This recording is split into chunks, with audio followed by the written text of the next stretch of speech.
No, mga kababayan, ito yung sinasabi ko sa inyo, napupunta na tayo doon sa pinaka sa tingin ko nagiging grand plan. Okay? Dito natin sisimulan. Ito pala muna, bago yan, ito po muna, yung pahayag ni Barsaga. Well, I believe that if anyone should be investigated, the first person to be investigated is House Speaker Martin Romualdez. Why, sir? Why? Bakit po? Because he's now Speaker. Parang condescending yung sagot niya. Why, sir? Kasi tinanong pa, obvious ba? Why, sir? Because I'm speaker. Sino ba nagdidesisyon sa ba? Itong mga media eh. Why, sir? Why, sir? Tinan mo yung sagot niya, parang galit, parang, hindi pa ba obvious? And, do you think meron po ba kayong personal knowledge about his involvement in any of the anomalous projects or any of the projects? I have some personal knowledge. Can you elaborate, sir? I will not be elaborating that yet. But I'd like for Speaker Romualdez to be speaking in the... I'd like Speaker Romualdez to also be involved in the DPWH hearings. Good afternoon. What's the first... Yun ang pahayag niya. So, gusto daw niya, sino ba ito? Basta ito yung si Barsaga na NUP leader daw ito eh.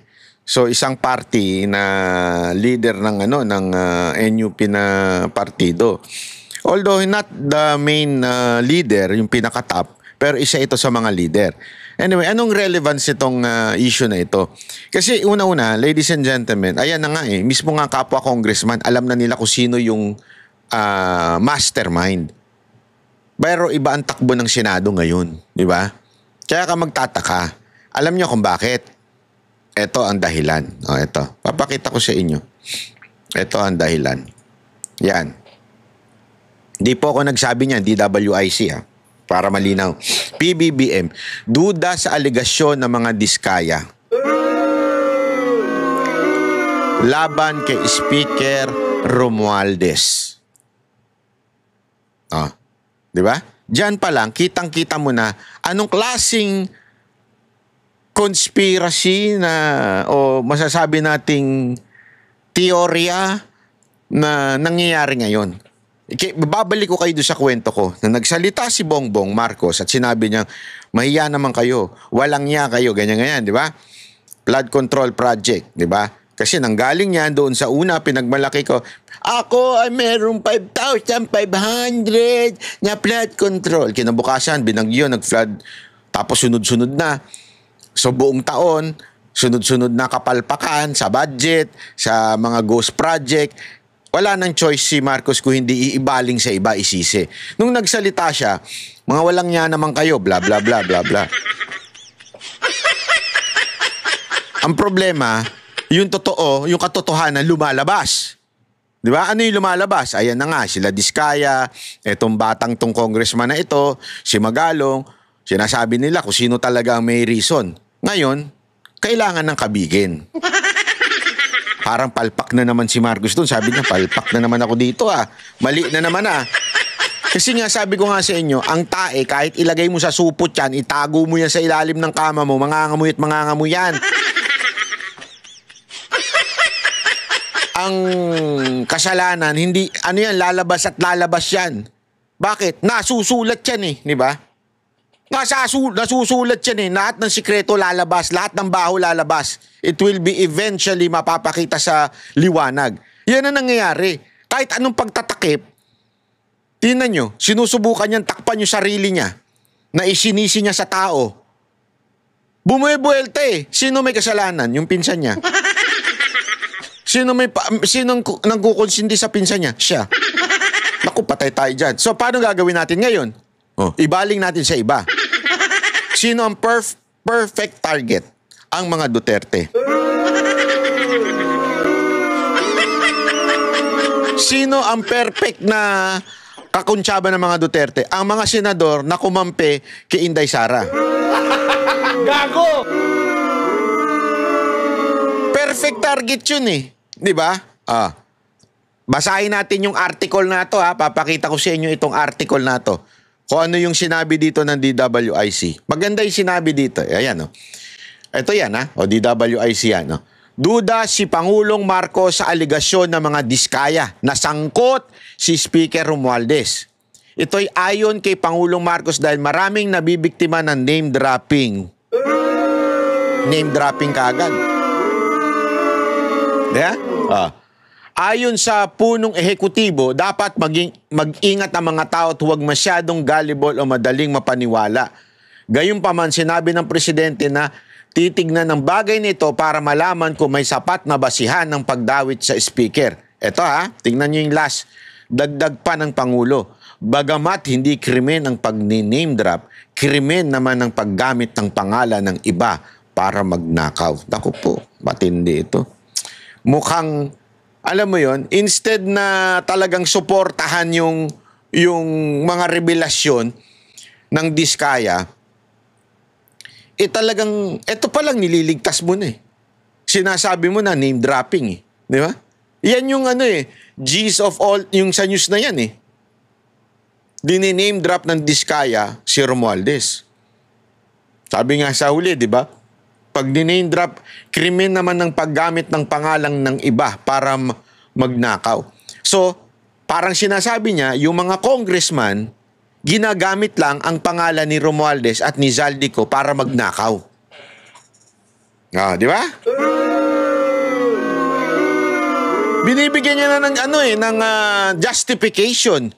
Parang sinasabi niya, hindi, ginamit lang ng mga congressman niyang si Romualdez, yung pangalan ni Romualdez at saka ni Zaldico para makapagnakaw. Pero hindi naman talaga sila sangkot.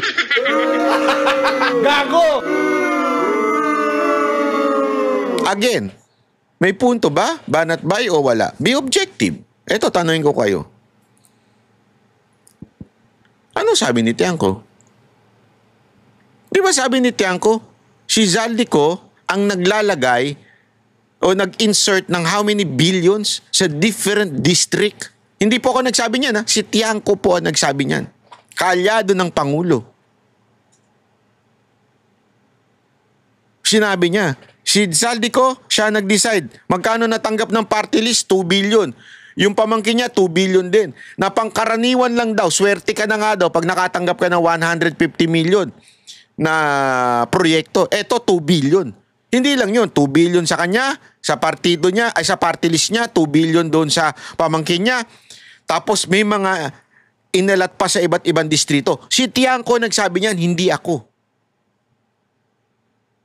So, sa tingin ninyo, may nagtanong nga sa kanya paano magagawa ni Zaldico yun? Wala, makapangyarihan lang siya. Hindi, paano niya magagawa yun? Tama, tanong, kayo makakasagot nun. Walang tanga na magsasabi, hindi, magaling lang talaga si Zaldico. Kaya niya nagawa yun. You cannot do that unless in-approve ka ng Speaker of the House. Tama, mali. Diba? Ngayon, wala bang name dropping ba yung ginawa ni Diskaya? Wala bang ebidensya? Yung mga dokumentong pinresinta ni Tiangco ay galing mismo sa Kamara. So, anong ibig ko lang sabihin? Merong possibility. Kung ikaw, piskal, siguradong masasabi mong may probable cause. Yes, hindi pa napapatunayan na guilty, pero may probable cause. So, for Marcos to say na duda siya na si Speaker Romualdez ang may kasalanan, ito'y malawakang pagtatakip sa matinding anumalyang nangyayari sa ating bayan. Hindi pa ba obvious? Gusto nyo pang malaman kung paano tinatakpan? Diba? Again, sinasabi ko, balik tayo sa kwento natin. Lagi ko kayo babalik para maintindihan ninyo yung grand conspiracy sa nangyayari ngayon. Nagsalita ang Pangulo. Pinagmalaki niya, may 5,500 flood control. Kinabukasan, binagyo, binaha. Buong taon, binagyo, binaha. Buong taon, na booking ang budget. Pangatlong sona, sinabi niya, oh ito, walang niya kayo, ganyan, kayo may kasalanan, bla bla bla, para iiwas yung sarili, para manisin ng iba.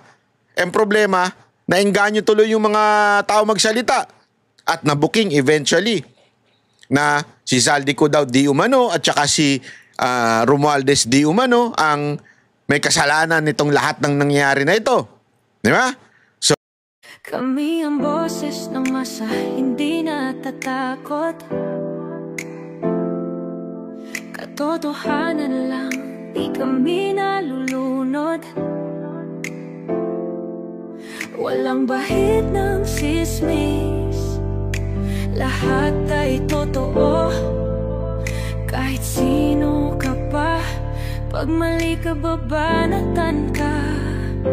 Walang pinipili kulay, wala kaming kinikilingan.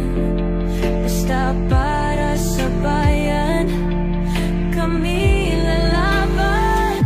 Pag tama palapakan, pag mali banatan. Di matitinag, di matatakot, para sa bayan tuloy ang sigaw.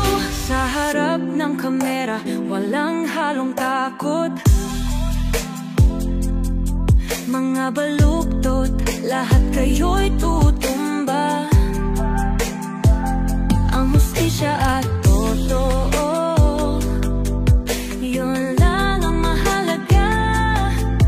Kahit sinong harang, di kami matitinag.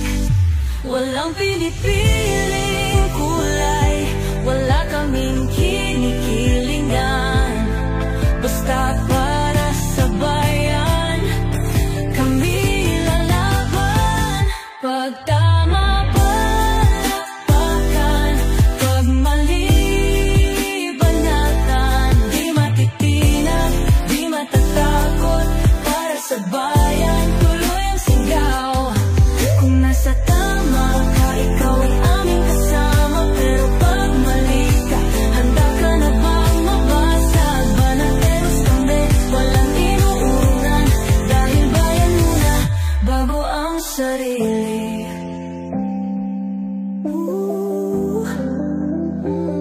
Bago ang sarili.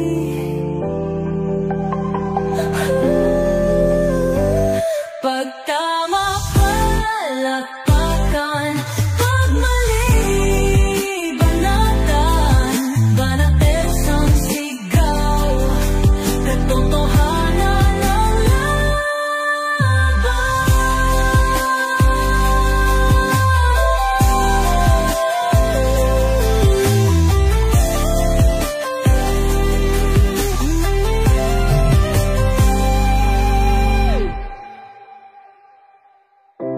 Sa harap ng kamera, wala